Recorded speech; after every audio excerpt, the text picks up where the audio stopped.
Assalamualaikum warahmatullahi wabarakatuh. Ketemu lagi sama channel Lapi Weekends 2023 Spot yang selalu membahas mengenai trading spot Indodax dan mengupas koin-koin atau token yang ada di Indodax. Oke teman-teman, kali ini saya akan bahas mengenai token CHIN atau Syndrome di Bursa Indodax via IDR. Market dari harga low Rp12 ya, stagnan di harga 12. Kemudian ya, dalam beberapa hari yang lalu di harga 12 dia stagnan candle doji. Market terus breakout secara mendadak menembus di angka Rp22.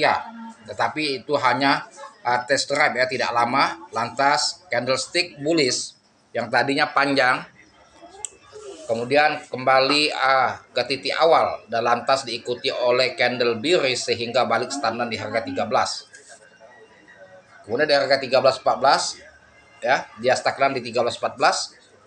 Lantas kemudian candle doji lagi cukup lama dan lantas market breakout lagi ke angka Rp18. 18 kemudian terjun bebas lagi candle bearish sampailah ke titik harga Rp13. Tuh. Jadi yang panik buy beli di harga di saat dia gaspol, ketika dibanting yang tidak sabar mungkin cut loss. Dan justru teman-teman, sudah 2 kali dia breakout menembus di harga 22, kemudian di high di harga 18 dan ngebanting lagi di harga 14 dan Rp13, dan ini momentum untuk masuk di harga 13 dan 14. Market disinyalir akan mulai recovery, bahkan berpotensi big pump. Ya, tetapi open posisi masuknya teman-teman harus dianalisa secara cermat ya, di angka berapa yang tepat masuk, dan juga jangan terlalu nafsu. Jika sudah cuan take profit, kecuali teman-teman menggunakan uang dingin ya untuk hold jangka panjang. Seperti kita ketahui, Syndrome atau CHIN merupakan token yang sering sekali mencari sensasi atau pump. Dulu dia sempat gila-gilaan pump Syndrome di saat disinyalir dianggap dia akan rakpul ya, tetapi saya sering terus mengupload tentang Syndrome bahwa akan big pump. Ternyata dia big pump gila-gilaan pada waktu 2022, sehingga Syndrome ini dipercaya untuk diperdagangkan oleh para trader. Nah ini teman-teman, fluktuasi memang belum menunjukkan signifikan, tetapi volume transaksi ya itu sudah mulai antusias ya, bahkan ini yang ngantri di harga Rp14 ada 27 juta ya, di harga 13 78 juta, di harga 12 217 juta volume beli ya. Volume jual itu biasa-biasa saja, tidak begitu besar, 26 juta 27 ya. Artinya sudah mulai trader yang ada Indodax itu melirik CHIN atau Syndrome ini ya, karena fluktuasi sudah 2 kali breakout. Nah ini koreksi ngebanting dan ini dijadikan momentum untuk menambah muatan. Mungkin juga ada yang baru masuk ya, dan juga yang sangkut mungkin ada 2 pilihan, ada yang cut loss, ada yang memanfaatkan situasi posisi dia crash atau koreksi ini untuk menambah muatan untuk serok ya. Itu tergantung kepercayaan dan keyakinan para trader. Nah ini teman-teman, posisi sekarang ya, candlenya sudah mulai 14.15, yang tadi 13.14, ini sudah 15 ya. Artinya dia sudah mulai recovery dan semoga dia akan balik lagi ke 16.718 bahkan lebih, dan akan berpotensi big pump. Jadi yang sudah serok di harga 13.14 mudah-mudahan cuan. Nah itulah tentunya. Jadi analisa teknikal ya untuk membaca candlestick itu penting, apalagi kita bermain spot atau bermain di bursa Indodax yang namanya trading spot.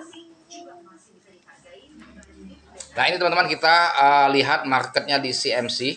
Apakah Syndrome ini merupakan pump global ataupun sudah mulai recovery atau bullish secara global, atau hanya di bursa Indodax ya. Kita keluar dulu dari Indodax, kita masuk ke CMC. Nah ini posisi kita sudah masuk di CMC Coin Market Cap. Harganya dari harga 12 ke Rp14.83 dan harga sekarang di 13,26. Syndrome ini kalau kita lihat dari grafiknya yang ada di CMC, fluktuasinya masih stagnan di plus di minus 3% ya. Jadi kalau dia tidak ada perbedaan di antara harga dengan Indodax, itu biasa saja karena mungkin faktor di centralized exchange lain ya. Ini kalau kita lihat dari kapitalisasi pasar 396 juta, yang terdilusi 67 miliar, dari volume transaksi 24 jam 1,8 miliar. Dari total pasokan 5 miliar token, sedangkan sirkulasi supply baru 29 juta token, nah baru 1%. Jaringan Ethereum ya, dan dia sudah cetik. Kemudian dari data historis yang ada di CoinMarketCap di CMC, bahwasannya sindrom ya pembukaan harga dari Rp12, dari harga low dia 11 sampai 12 ya, dia paling rendah 11-12, ini harga low dia. Sedangkan harga high dia masih difluktuasi di bawah 20, 16, 14 ya. Kalaupun dia pernah menembus 20 ke atas itu hanya sebentar, tidak lama. Nah, ini di bulan April dia masih main di angka 20, 22 ya, bahkan di atas 20.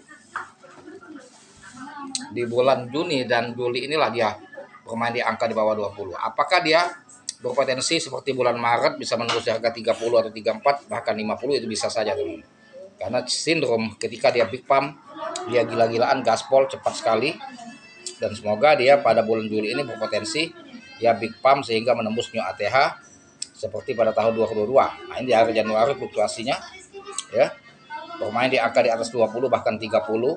Hanya di bulan bulan Juli ya. Di bulan Juli dia terjadi crash di harga 12-11 rupiah. Dan ini bagi arminya justru menambah muatan momentum, tetapi bagi yang bukan army mungkin mereka khawatir yang posisi sangkut mungkin dia cut loss. Nah, ini mulai di bulan 5 itu masih bagus, bulan Mei. Di bulan Juni baru dihancur dan mulai di bawah 13 rupiah. Ini sampailah ke Juli ini ya. Nah, Juli ini mudah-mudahan dia akan potensi recovery kalau kita lihat dari historical candlesticknya yang ada Indodax juga dalam 2 pekan ini, dalam 1 pekan ini ya. Nah, ini teman-teman kita lihat infonya yang ada di Twitter ya, bahwasannya sindrom 22 jam yang lalu ya. Ada cuitannya, Watashi suka korupsi tapi belum cuan-cuan desu. Nah, itu ada arti apa ya maksudnya ya. Jelas dia ada metaverse ya, sindrom. Penasaran sama kebun binatang di metaverse? Coba PR seru ini adalah gorila. Jadi metaverse project ini ya, seluruh kripto tentunya ada yang namanya project metaverse, karena itu merupakan tren dari suatu token ya. Ini infonya belum ada yang spesifik, dia fokus kepada cuitan-cuitan tentang NFT dan metaverse. Dan ini merupakan project yang bisa memompa harga sindrom ya. Justru kita manfaatkan fluktuasi harga di saat dia pump, koreksi, kemudian mulai recovery lagi, itu kita manfaatkan situasinya. Nah, coba teman-teman kita lihat sindrom ini di bursa apa saja dia sudah listing selain dari bursa Indodax. Jadi kalau bermain sindrom ini lebih baik main di Centralized Exchange, jangan main di Trust Wallet, karena Trust Wallet pakai jaringan Ethereum itu akan memakan gas fee yang cukup mahal jika kita menggunakan jaringan Ethereum membeli token ya. Jadi kalau bermain sindrom lebih baik main di cek atau di Centralized Exchange ini, di bursa Indodax maupun di bursa lain, agar tidak terlalu mahal ya. Nah, ini posisinya ya, memang dia pump walaupun tidak permanen. Posisi sekarang memang sudah bullish, tinggal menunggu saatnya saja dia recovery atau big pump. Nah, jadi dia sudah ada sindrom ini di Bitrek dan ada di Indodax sindrom ini, dan juga ada di Bbox. Sudah ada 3 exchange, 3 centralized exchange ya listing sindrom ini, yaitu di Bitrek dia diperdagangkan via USDT, di Indodax dia via IDR, sedangkan sindrom via USDT di Bbox. Nah, yang pump itu harganya di Indodax ya, karena volume